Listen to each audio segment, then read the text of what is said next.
लगता है।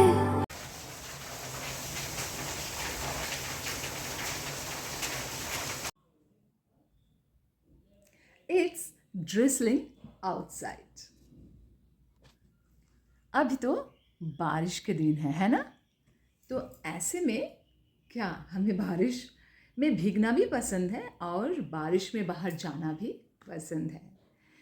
मैं तो इस वक्त घर पे बैठी हूँ, थोड़ी थोड़ी ड्रिजलिंग बाहर हो रही है। तो चले ऐसे सिचुएशन में जब बाहर बारिश हो और घर के अंदर जब हम बैठे रहते हैं तो हमें बहुत कुछ खाने को मन करते हैं, है ना? तो ऐसे में जब बहुत कुछ जैसे कि पकौड़ा खाने को मन करते हैं, गरम गरम चाय पीने को मन करते हैं, है ना? तो बाहर ड्रिजल हो रही है ना?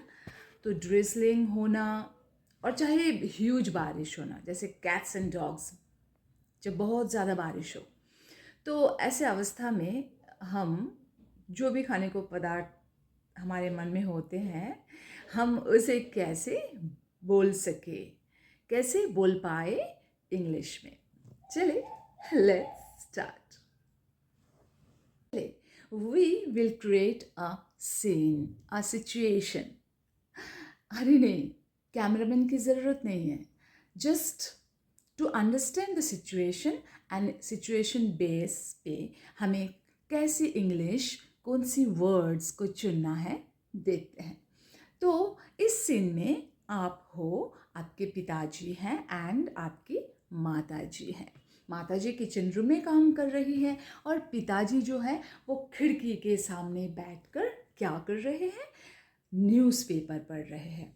ऐसे में और आप अपना होमवर्क करने में व्यस्त हैं और सोच लीजिए इस तरह की एक सीन आपके सामने है। तो अब देखिए कि पिताजी ऑल ऑफ सडन जोर से चिल्लाने लगे नहीं, कहने लगे। क्या? जैसे उन्होंने देखा खिड़की के बाहर, क्या देखा? थोड़ी थोड़ी बारिश गिर रहे हैं, थोड़ी थोड़ी बारिश, बूंदे, है ना? तो उन्होंने कहने लगे कि अरे बाहर बारिश गिर रही है। तो इंग्लिश में इसे कैसे समझेंगे? हाँ, ये चलते हैं। It's drizzling outside. What it is? It's drizzling outside. पिताजी ने जोर से कहने लगे, It's drizzling outside. Come and see. तो जैसे ही बोला उन्होंने, आप और आपकी मम्मी जी दौड़ते हुए आए खिड़की के सामने और मज़े लेने लगे बारिश का, है ना? और जैसे ही पिताजी ने बारिश देखा तो अपने पत्नी को, मतलब आपकी माताजी को कहने लगे कि care for some piping hot tea, थोड़ी गर्मा गर्म चाय हो जाए। ऐसे में माताजी तो गुस्से में आ गए क्योंकि उनको भी तो बारिश का मज़ा लेना है, बारिश को देखना है। बारिश किसको पसंद नहीं है? पिताजी फिर से कहने लगे, care for some piping hot tea. माताजी दौड़ते हुए किचन रूम में गई और पिताजी के लिए चाय बनाने लगी। तो care for some piping hot tea का अर्थ क्या है? अरे गर्मा गर्म चाय हो जाए इस मौसम में, क्योंकि it's so pleasant weather, right? Drizzling outside, थोड़ी थोड़ी ठंडी, है ना? It's a pleasant weather. So इस प्लेजेंट वेदर को, बाहर बारिश हो रही है, ऐसे में पिताजी को चाय चाहिए।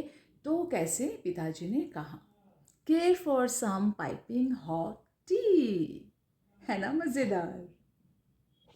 अब माताजी चाय बनाकर लाए और आपके पिताजी को डांटने लगे कि अरे लोग बाहर, मतलब लोग, आप बाहर बारिश देखकर आपके मुंह में पानी आने लगे। अजीब हो भाई, अजीब इंसान हो। लोगों को तो अच्छे अच्छे खाना देखने के बाद मुंह में पानी आता है, आपको बारिश देखने के बाद मुंह में पानी आने लगे? अजीब हो। तो मुंह में पानी आना, इसको कैसे हम सीखेंगे? Drool at the sight of food, very delicious, yummy, yummy food. And you start drooling at the sight of rain. How strange. So आपकी mummy ji, your mummy actually daddy ji को डांटने लगी. So did you understand कि ड्रोल का अर्थ क्या है? What do you mean by ड्रोल? So मुंह में पानी आने का अर्थ आखिर है क्या, और ऐसे इंग्लिश में हम कैसे इसको एक्सप्रेस करेंगे? मज़ेदार.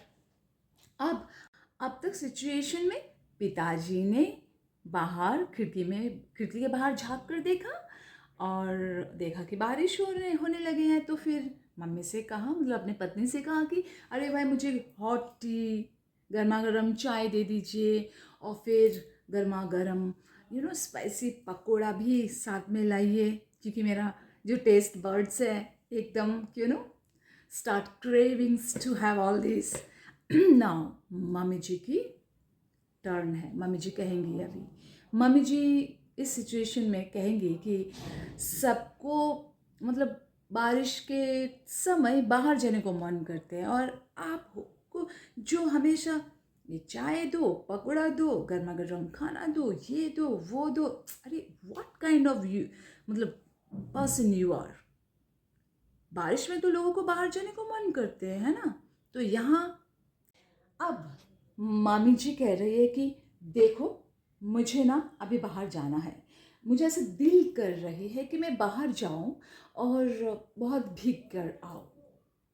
बाहर जाके बारिश के नीचे भीगना, तो बारिश तो नहीं इतना हो रहा है, लेकिन ड्रिजलिंग बूंदे बूंदे गिर रहे हैं. तो ऐसे सिचुएशन में मम्मी को बाहर जाना है, और बाहर जाने के बाद खूब भीगना है. एकदम छोटे बच्चे कैसे खेलते हैं बारिश में, है ना. तो वैसे ही मम्मी को बाहर जाना है और भीगना है. तो ऐसी सिचुएशन मम्मी इंग्लिश में कैसे कहेंगे, ज़रा देखिए. I feel like getting drenched in the rain. क्या कहेंगी मम्मी? मम्मी कहेंगी कि I feel like getting drenched in the rain. मुझे लग रहा है कि मैं जाऊँ और भीगूँ बाहर. तो भीगना, बारिश में भीगना, ऐसे सिचुएशन में आप इंग्लिश में इसको कैसे व्यक्त करेंगे कि मुझे बाहर जाना है, भीगना है. I feel like getting drenched in the rain. पिताजी ने कहा कि भाई तुम चले जाओ, क्योंकि मुझे तो चाय और पकौड़ा दोनों ही मिल गए. I am very much pleased and satisfied. You go now and भीगो. बट याद रखना, बारिश में भीगने के बाद आपको सीधा डॉक्टर के पास जाना पड़ेगा, क्योंकि सर्दी जुकाम जो लगने वाले होंगे, है ना. तो पिताजी को पता था, इसलिए पिताजी घर के अंदर ही मज़े ले रहे थे. लेकिन मम्मी को बाहर जाना है, भीगना है, जैसे बच्चे को भीगना होता है. तो ऐसे में मम्मी जी कैसे कहेंगी, वो भी हम सीख ले. नाउ पिताजी कह रहे हैं कि ज़रा ध्यान दे कि बारिश में भीगने के बाद हमें स्ट्रेट डॉक्टर के पास जाना पड़ेगा. स्ट्रेट डॉक्टर के पास जाना पड़ेगा का अर्थ मतलब इंग्लिश में हम इसको कैसे व्यक्त करेंगे, आइए जानते हैं. You head straight to doctor after getting drenched. You head straight to doctor. आपको सीधा डॉक्टर के पास ले जाना पड़ेगा. भीगने के बाद जुकाम तो आएगा ही, आता ही है, क्योंकि बारिश के दिन है ना. इसलिए बारिश में मत भीगो, डॉक्टर के पास जाना नहीं पड़ेगा. अगर डॉक्टर के पास जाना पड़ेगा बारिश में भीगने के बाद, तो आप ऐसे कहेंगे, है ना. You head straight to doctor. Doctor तो बैठे हैं प्रिस्क्रिप्शन लिखने के लिए.